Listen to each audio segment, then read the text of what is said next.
Okay, so Nintendo says it has no legal duty to pass its US tariff refunds onto consumers. Of course, Nintendo is not going to go ahead and reward the customers, even though that they would charge more for buying their products. Man, we about to go ahead and get into this, because I gotta say, this story right here is crazy.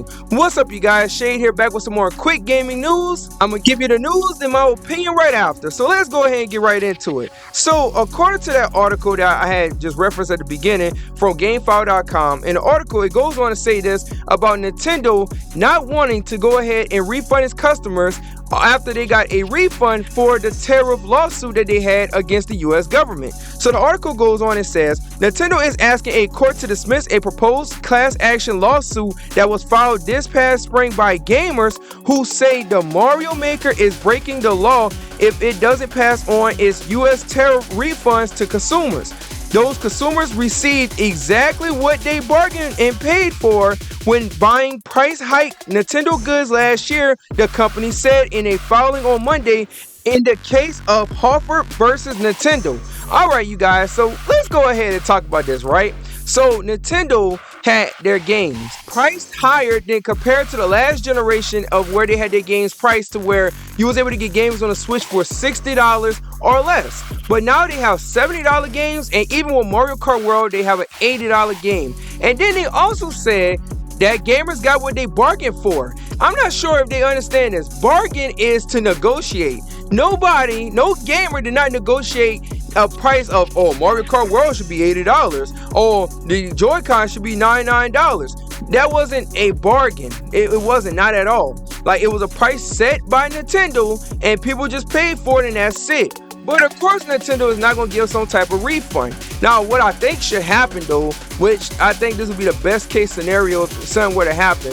So, games is $10 more to about $20 more. If they had to pay back consumers, I could see Nintendo doing something to where they'd be like, oh, we're going to give everybody $10 or whatever per game that they bought on Nintendo Switch 2 or whatever. I could see something like that happen, but I highly doubt it. I don't see that happening. I see Nintendo fighting this to the grave. You already know Nintendo with their lawsuits. Like, that's what they do. They spend nothing but a whole bunch of time in the courtroom. Rather if it's suing Power World, suing people for having emulator sites, whatever it may be. Nintendo not going down without going ahead and fighting to the death to get their way. And I see they're going to go ahead and pull some bullshit off to go ahead and be like, yeah, we ain't trying to go ahead and give this money. Even though we got this money because we suffer tariffs.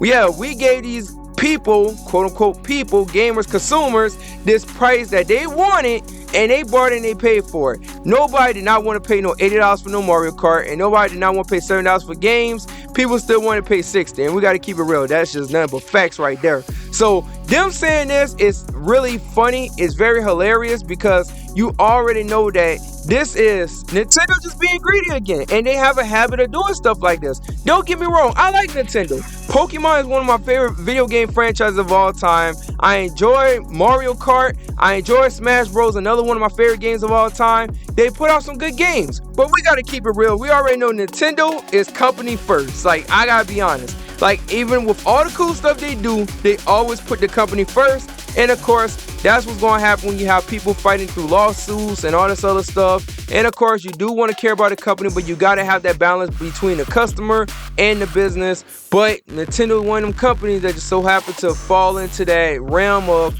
hey, we got to put the company over the customer, even though it's the customer that builds up the company. But whatever. But you guys, I want y'all to comment down below. Let me know what y'all think about this. I really want to hear your thoughts. Do y'all agree that Nintendo should not go ahead and refund gamers or not? I really want to hear your thoughts. But thank you guys for watching. Make sure you like, comment, share the video, and also subscribe and follow me for more gaming news right here on this channel. Thank you guys for watching. My name is Shade, and I am out.